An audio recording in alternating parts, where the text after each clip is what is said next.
Anu again.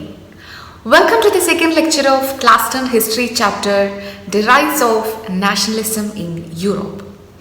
ഇന്ന് നമ്മൾ ഈ ലെക്ചറിൽ ഫ്രഞ്ച് റെവല്യൂഷനെ കുറിച്ചും ദെൻ അതിനെ തുടർന്ന് നെപ്പോളിയൻ ബോണപ്പാർട്ടിൻ്റെ ഭരണകാലത്തെക്കുറിച്ചും ഈ രണ്ട് കാര്യങ്ങൾ മെയിനായിട്ട് ഫ്രഞ്ച് റെവല്യൂഷനെ കുറിച്ചാണ് നമ്മൾ പഠിക്കുന്നത്. Let's start the topic.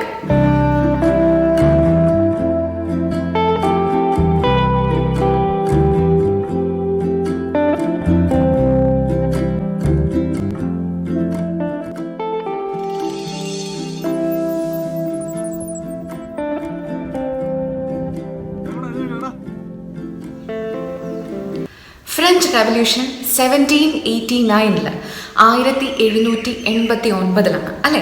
അപ്പം the first expression of nationalism in Europe ഏതാണെന്ന് ചോദിച്ചു കഴിഞ്ഞാൽ അങ്ങനെ കൺസിഡർ ചെയ്യുന്നത് ഫ്രഞ്ച് റെവല്യൂഷനെ കുറിച്ചാണ്. അപ്പോൾ ഫ്രഞ്ച് റെവല്യൂഷനെ കുറിച്ച് നമ്മൾ പ്രീവിയസ് ക്ലാസ്സുകളിലൊക്കെ ജസ്റ്റ് പഠിച്ചിട്ടുണ്ട്. ശരിക്കും എന്താ നമുക്ക് ജസ്റ്റ് കുഞ്ഞൊരു ഒന്ന് റീക്യാപ്പ് പോലെ നോക്കിയാൽ നമ്മളെന്തായിരുന്നു, ഫ്രാൻസിൽ ഭരണം നടത്തിയിരുന്നത് ബുർബൻ രാജാക്കന്മാരായിരുന്നു. അവരെല്ലാം സ്വീകരിച്ചിരുന്ന പേരായിരുന്നു ലൂയി, അല്ല ലൂയി 14, ലൂയി 15, ലൂയി 16. അങ്ങനെ ലൂയി 16 കാലഘട്ടത്തിലാണ് ശരിക്കും എന്ത് നടക്കുന്നത്, ഫ്രഞ്ച് റെവല്യൂഷൻ നടക്കുന്നത്. അത് നമ്മൾക്കറിയില്ലേ, ശരിക്കും ഇവർ ഇങ്ങനെ ഒരു 175 വർഷങ്ങളുടെ ഒരു ഗ്യാപ്പിന് ശേഷം ശരിക്കും പറഞ്ഞു കഴിഞ്ഞാൽ എസ്റ്റേറ്റ് ജനറൽ വിളിച്ചു കൂട്ടാണ്. അപ്പോൾ ശരിക്കും നമുക്ക് 3 എസ്റ്റേറ്റുകളുണ്ടായിരുന്നു, പുരോഹിതന്മാർക്ക്, പ്രഭുക്കന്മാർക്ക്, സാധാരണക്കാർക്ക്. അതിൽ ഓരോ എസ്റ്റേറ്റിനും ഓരോ വോട്ട് വെച്ചിട്ട് എന്നങ്ങനെ രീതിയിൽ. അപ്പോൾ ഇവരുടെ സാമ്പത്തികമായിട്ട് ഇങ്ങനെ ഒരുപാട് ദൂർത്തടിക്കുന്ന രാജാക്കന്മാരായിരുന്നു. അപ്പം ഇവർക്ക് ശരിക്കും ഒരുപാടൊരു ആ ഒരു ഫിനാൻഷ്യൽ ക്രൈസിസ് വന്നപ്പോഴത്തേക്കും ഇവർ ഈ ഒരു ടാക്സ് കൂട്ടാനും അങ്ങനത്തെ കുറേ കാര്യങ്ങളെക്കുറിച്ചൊക്കെ തീരുമാനം എടുക്കാനായിട്ടാണ് 175 വർഷങ്ങൾക്ക് ശേഷം ഇവർ ഈ പറയുന്ന എസ്റ്റേറ്റ് ജനറൽ വിളിച്ചു കൂട്ടുന്നത് രാജാവ്. അപ്പോൾ ശരിക്കും എപ്പോഴും ഒരു 300 പേരുണ്ടായിരുന്നു, 300 പേരുടെ അസംബ്ലി ആയിരുന്നു. അതിൽ പുരോഹിതന്മാരുടെ എസ്റ്റേറ്റിന് ദെൻ ഒരു 300 ഉണ്ടായിരുന്നു പ്രഭുക്കന്മാർക്ക്, ഒരു 640-48 സംതിങ് അങ്ങനെ എന്തോ ഒന്നുണ്ടായിരുന്നു നമ്മുടെ സാധാരണക്കാരുടെ എസ്റ്റേറ്റിന്. പക്ഷേ ശരിക്കും ഈ ഓരോ എസ്റ്റേറ്റിനും ഓരോ വോട്ട് വെച്ചിട്ടാണ് ശരിക്കും രാജാവ് നൽകിയിരുന്നത്. അപ്പോൾ ശരിക്കും പുരോഹിതന്മാരുടെയും പ്രഭുക്കന്മാരുടെയും വോട്ട് ആർക്ക് കിട്ടും? രാജാവിന് കിട്ടും. അപ്പോൾ ഈ സാധാരണക്കാരാണ് ശരിക്കും ഈ പറയുന്ന ടാക്സുകളും ഈ പറയുന്ന ഡ്യൂട്ടികളും ഒക്കെ പേ ചെയ്യേണ്ടത്. അപ്പോൾ അവർക്ക് ശരിക്കും അവിടെ ഒരു പ്രാതിനിധ്യം ഇല്ലാതെ പോയി. അപ്പം അപ്പോൾ ഡിമാൻഡ് ചെയ്യാണ് ഓരോ പ്രതിനിധിക്കും ഓരോ വോട്ട് വെച്ച് ചെയ്യണമെന്ന്. അപ്പോൾ അങ്ങനെ ഓരോ പ്രതിനിധിക്കും ഓരോ വോട്ട് വെച്ച് കിട്ടിക്കഴിഞ്ഞ് കഴിഞ്ഞാൽ ശരിക്കും ഇവരല്ലേ, അതായത് സാധാരണക്കാരുടെ 3rd എസ്റ്റേറ്റിലാണല്ലോ ആൾക്കാർ കൂടുതലുള്ളത്. അപ്പോൾ അത് സമ്മതിക്കാതെ ഈ പറയുന്ന രാജാവ് അവരുടെ എസ്റ്റേറ്റ് കൂടുന്ന ആ ഒരു ഹാൾ അടച്ചിടുക. അപ്പോൾ ശരിക്കും എന്തായിരുന്നു സംഭവിച്ചത്, അവർ തൊട്ടടുത്തുള്ള ഒരു ടെന്നീസ് കോർട്ടിൽ അവരൊരു യോഗം ചേരുകയാണ്. എന്നിട്ട് അവർ പ്രഖ്യാപിക്കുകയാണ് ഫ്രാൻസിന് സ്വന്തമായിട്ടുള്ള ഒരു ഭരണഘടന ഉണ്ടാകാതെ അവരുടെ ഈ ഒരു യോഗം അവർ പിരിഞ്ഞു പോവില്ല, അവർക്ക് ജനങ്ങളിൽ നിന്ന് തന്നെയുള്ള ഒരു ഭരണം വേണം എന്നുള്ള രീതിയിൽ അവിടെ സമ്മേളിക്കുകയാണ്. അപ്പോൾ അവർ 1789 ജൂൺ 20 ടെന്നീസ് കോർട്ട് പ്രതിജ്ഞ എന്നൊക്കെ പറയുന്നത് അവരെടുക്കുന്നത്. ഇതൊക്കെ നിങ്ങൾ ഓർക്കുന്നുണ്ടോ എന്ന് അറിയാനായിട്ട് ജസ്റ്റ് ഒന്ന് പറയുന്ന കേട്ടോ. അപ്പോൾ ഇതിനുശേഷം ഇവർ അവിടുന്ന് ഈ ഒരു ഫ്രാൻസിന് സ്വന്തമായിട്ടൊരു കോൺസ്റ്റിറ്റ്യൂഷൻ ഉണ്ടാകാതെ പിരിഞ്ഞു പോകില്ല എന്നുള്ള രീതിയിൽ ഇവരവിടെ കൂടി കഴിഞ്ഞപ്പോഴത്തേക്കും അപ്പോൾ ശരിക്കും എന്താണ്, രാജാവ് ഈ രാജ്യമൊട്ടാടും ശരിക്കും സൈന്യത്തെ വിന്യസിക്കുകയാണ്. അപ്പോൾ ശരിക്കും അവിടെ ഒരു റൂമർ പരന്നിരിക്കുകയാണ്, നമ്മളുടെ ഈ 3rd എസ്റ്റേറ്റിലുള്ള അവിടെ ടെന്നീസ് കോർട്ടിൽ കൂടി ചേർന്നവരെല്ലാം അറസ്റ്റ് ചെയ്യാനായിട്ടുള്ള ഒരു നീക്കം ഉണ്ടെന്ന്. അപ്പോൾ ജനങ്ങളെല്ലാം കൂടി പ്രതിഷേധിക്കുകയാണ്. അപ്പോൾ അവിടുത്തെ രാജ്യത്വത്തിൻ്റെ പ്രതീകമായിട്ടുള്ള ബാസ്റ്റൽ കോട്ട ജൂലൈ 24 1789 ജൂലൈ 24 തകർക്കുകയാണ്. അപ്പോൾ ഈ ടെന്നീസ് കോർട്ട് പ്രതിജ്ഞ എന്ന് പറയുന്നത് ഫ്രഞ്ച് റെവല്യൂഷൻ്റെ ആരംഭമായിട്ട് കണക്കാക്കും. അതിൻ്റെ ഒരു പാരമ്പര്യമാണ് ശരിക്കും നമ്മൾ ബാസ്റ്റൽ കോട്ട തകർത്തതായിട്ട് കാണുക. അപ്പോൾ ഇങ്ങനെ ഇതിനെ തുടർന്നുണ്ടായ പ്രക്ഷോഭങ്ങളെ കുറിച്ചൊക്കെ തന്നെയാണ് നമ്മൾ ഈ മൊണാർക്കിയിൽ നിന്ന്, അതായത് ജനങ്ങളെ വാദിക്കുകയാണ്, അല്ലെങ്കിൽ ശരിക്കും അവർക്ക് മൊണാർക്കി അബോളിഷ് ചെയ്തിട്ട് ഡെമോക്രസി എസ്റ്റാബ്ലിഷ് ചെയ്യണം എന്നുള്ളതായിരുന്നു ജനങ്ങളുടെ ആവശ്യം. അപ്പോൾ ഇങ്ങനെയുള്ള ആവശ്യങ്ങളെ തുടർന്ന് ഈ മൊണാർക്കിയിൽ നിന്ന് ഒരു ഡെമോക്രസിയിലേക്ക് ഫ്രാൻസ് വരികയാണ്. ഈ ഫ്രഞ്ച് റെവല്യൂഷൻ്റെ ആശയങ്ങളായിരുന്നു ലിബർട്ടി, ഇക്വാലിറ്റി, ഫ്രെറ്റേണിറ്റി, സ്വാതന്ത്ര്യം, സമത്വം, സാഹോദര്യം. അതുപോലെ തന്നെ ബാസ്റ്റൽ കോട്ട തകർത്ത ആ ഒരു ജൂലൈ 24 ഫ്രഞ്ചിൻ്റെ നാഷണൽ ഡേ ആയിട്ട് ഇപ്പോഴും സെലിബ്രേറ്റ് ചെയ്യുന്നത്.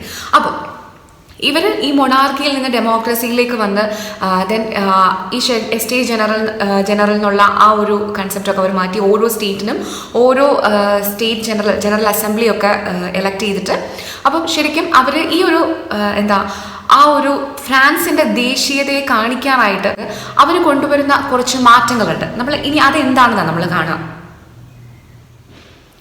അതായത് ഒരു കോമൺ ഐഡൻറ്റിറ്റി അല്ലെങ്കിൽ ഒരു collective identity among the French people അത് കൊണ്ടുവരാനായിട്ട് ഈ പറയുന്ന ഫ്രഞ്ച് റെവല്യൂഷണറീസ് എടുത്ത കുറച്ച് സ്റ്റെപ്സ് അതാണ് നമ്മൾ കാണുക. അപ്പോൾ ശരിക്കും എന്താണ് നമ്മൾ പറയില്ലേ, നമുക്ക് ഈവൻ നമ്മളുടെ കൺട്രി, നമ്മളുടെ ഭാരതത്തെക്കുറിച്ച് നമ്മൾ നോക്കുകയാണെങ്കിൽ ഭാരതം ഒരു രാജ്യം, നമ്മൾ ഭാരതത്തെ നമ്മളുടെ അമ്മ അല്ലേ, നമ്മളുടെ ഒരു ശരിക്കും ഭാരതാംബ എന്നുള്ള കൺസെപ്റ്റാണ്.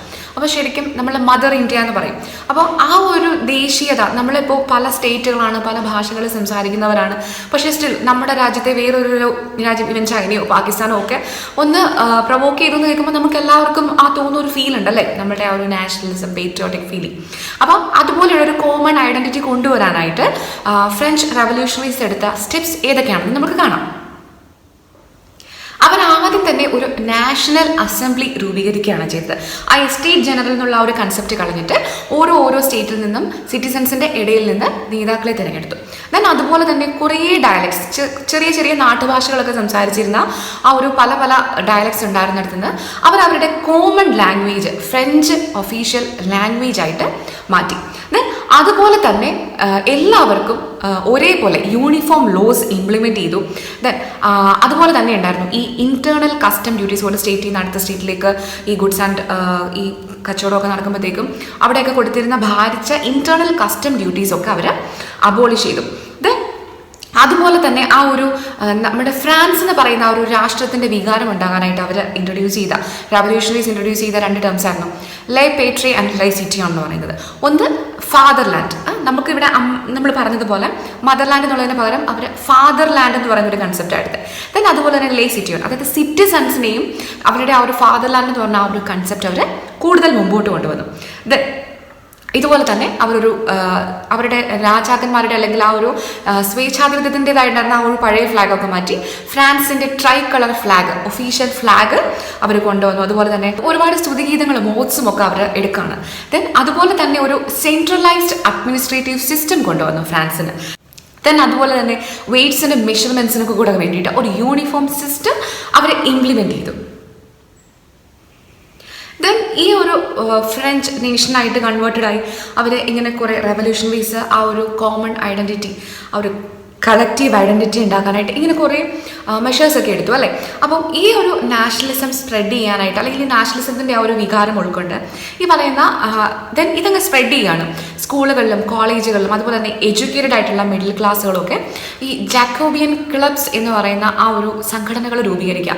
ശരിക്കും ഈ ഒരു നാഷണലിസത്തെ കുറിച്ച് അല്ലെങ്കിൽ ഇതിൻ്റെ ബാക്കി നമുക്ക് ഇനി എടുക്കാൻ പറ്റാവുന്ന മെഷേഴ്സിനെ കുറിച്ച് ഡിസ്കസ് ചെയ്യാനായിട്ട്. ദെൻ ഫ്രാൻസിൽ മാത്രമല്ല മറ്റ് ഇതുപോലെയുള്ള സപ്രസ്ഡ് ആയിട്ടുള്ള കോളനികളിലും ഒക്കെ ഈ ഒരു നാഷണലിസം കൊണ്ടുവരുന്നതിന് വേണ്ടിയിട്ട് ഈ ജക്കോബിയൻ ക്ലബ്സ് കാരണമാവുകയാണ്. ദെൻ അതുപോലെ തന്നെ നമ്മുടെ ഫ്രഞ്ച് നേഷൻ, അതുപോലെ തന്നെ ഫ്രഞ്ച് ആർമി എന്ന് പറയുന്നത് ഫ്രാൻസിൽ നാഷണലിസം വന്നു. അതുപോലെ യൂറോപ്പിലെങ്കും ഈ നാഷണലിസത്തിൻ്റെ ആ ഒരു ആശയം ഇങ്ങനെ സ്പ്രെഡ് ചെയ്യുക എന്നുള്ളത് അവരുടെ ഒരു കടമയൊക്കെ ആയിട്ട് അവരങ്ങ് ഏറ്റെടുക്കുകയാണ്. അപ്പോൾ അതിന് ഈ ജക്കോബിയൻ ക്ലബ്സും കാരണമായി. അപ്പോൾ ഈ ഫ്രഞ്ച് ആർമി ഈ പറയുന്ന ഫ്രാൻസിൽ മാത്രം ഒതുങ്ങി നിൽക്കാതെ മറ്റ് പല പ്രദേശങ്ങളും അവർ കോൺക്വർ ചെയ്യാൻ തുടങ്ങി. അവർ ഹോളണ്ട്, ബെൽജിയം, സ്വിറ്റ്സർലൻഡ് അവിടെയൊക്കെ ശരിക്കും പറഞ്ഞു കഴിഞ്ഞാൽ ഈ ഒരു ഫ്രഞ്ച് ആർമിയുടെ കടന്നുകയറ്റത്തിന് ഈ ജക്കോബിയൻ ക്ലബ്സൊക്കെ ഒരുപാട് ഹെൽപ്ഫുൾ ആയി എന്നുള്ളതാണ്. ഇതിനുശേഷം നമ്മൾ ഫ്രാൻസിൽ കാണുന്നത് ഒരു വലിയ ചേഞ്ചാണ്. അപ്പോൾ 1799 ഫ്രാൻസിൻ്റെ ഫസ്റ്റ് കോൺസ്യൂളായിട്ട് നെപ്പോളിയൻ ബോണപ്പാർട്ട് ചാർജ് ഏൽക്കുകയാണ്. അപ്പോൾ ശരിക്കും അദ്ദേഹം ജനങ്ങളുടെ പിന്തുണയോടെ വന്ന ഒരു സ്വേച്ഛാധിപതി ആണെന്നാണ് നമുക്ക് പറയാൻ പറ്റുക. കാരണം 1799 അദ്ദേഹം ഈ പറയുന്ന ആ ഒരു ഒഫീഷ്യൽ റോള് എടുത്തെങ്കിലും ദെൻ 1804 ആയപ്പോഴത്തേക്കും ഹി ബിക്കെയിം ദ എംപറർ. അദ്ദേഹം ചക്രവർത്തിയായിട്ട് മാറി. അതായത് നമ്മൾ ആദ്യം മൊണാർക്കിയിൽ നിന്ന് ഡെമോക്രസിയിലേക്ക് ഫ്രഞ്ച് റെവല്യൂഷൻ കാരണം ഫ്രാൻസ് വരിക. പക്ഷേ ഇദ്ദേഹം എഗെയിൻ ഈ ഒരു ഡെമോക്രസി നശിപ്പിച്ചിട്ട് വീണ്ടും തിരിച്ച ആ ഒരു റീ എസ്റ്റാബ്ലിഷ്മെൻറ്റ് ഓഫ് മൊണാർക്കി, വീണ്ടും സ്വേച്ഛാധിപത്യ ഭരണത്തിലേക്കാണ് അദ്ദേഹം ഫ്രാൻസിനെ കൊണ്ടുവരിക. പക്ഷേ ഇദ്ദേഹം കുറേയേറെ 1804 ഇദ്ദേഹം ഒരു യൂണിഫോം സിവിൽ കോഡ് കൊണ്ടുവരിക. അപ്പോൾ അതിനെ നമ്മുടെ നെപ്പോളിയനിക് കോഡ് എന്നാണ് വിളിക്കുക. അപ്പോൾ ഇതിനകത്ത് കുറേ ഗുഡ് ഇഫക്ട്സ് ഉണ്ട്. അപ്പോൾ അതുകൊണ്ട് ആദ്യം ഇദ്ദേഹത്തിൻ്റെ ഈ വരവും ഇദ്ദേഹത്തിൻ്റെ ഈ ഭരണവും ഇദ്ദേഹത്തിൻ്റെ ഭരണപരിഷ്കാരങ്ങളും ഒക്കെ എല്ലാവരും ഭയങ്കര ഹാപ്പി ആയിരുന്നു. എല്ലാവരും നല്ലോണം അത് അക്സെപ്റ്റ് ചെയ്തു. അപ്പോൾ ഇനി നമ്മൾ കാണുന്നത് അദ്ദേഹത്തിൻ്റെ ഈ യൂണിഫോം കോഡിലെ നെപ്പോളിയനിക് കോഡ് എന്ന് പറയുന്ന ഈ കോഡ്സിൽ ഗുഡ് ഇഫക്ട്സ് എല്ലാവർക്കും ഒരുപാട് പോസിറ്റീവായിട്ട് ഫീൽ ചെയ്ത ആ ഗുഡ് ഇഫക്ട്സ് ഏതൊക്കെയാണെന്നാണ് നമ്മൾ കാണുക. അപ്പോൾ ആ ഗുഡ് ഇഫക്ട്സ് കാണുന്നതിന് മുമ്പ് വൺസ് അഗെയിൻ 1799 to 1815 ശരിക്കും നെപ്പോളിയൻ്റെ ആ ഒരു ഭരണകാലം. അതിൽ ഒരു 1799 1799 തൊട്ട് 1804 വരെ അദ്ദേഹം ശരിക്കും ഫ്രാൻസിൻ്റെ ഫസ്റ്റ് കോൺസുലായിട്ടാണ് ഭരണം നടത്തുക. പക്ഷേ 1804 തൊട്ട് 1815 വരെ is the emperor of the France. അപ്പോൾ ശരിക്കും ഇതിൽ he again reestablished the monarchy and destroyed the democracy. അപ്പോൾ ഇത്രയും കാര്യങ്ങളാണ് നമുക്ക് മനസ്സിലാവുക. അപ്പോൾ ഇനി നമ്മൾ കാണുന്നത് അദ്ദേഹം ഇംപ്ലിമെൻറ്റ് ചെയ്ത യൂണിഫോം സിവിൽ കോഡിലെ ഗുഡ് ഇഫക്ട്സ് ഏതൊക്കെയാണെന്ന്. ഫസ്റ്റ് ആയിട്ടുള്ള നമ്മുടെ പോയിന്റാണ് ഇക്വാലിറ്റി ബിഫോർ ദ ലോ. നിയമത്തിന് മുമ്പിൽ എല്ലാവരെയും തുല്യരാക്കി.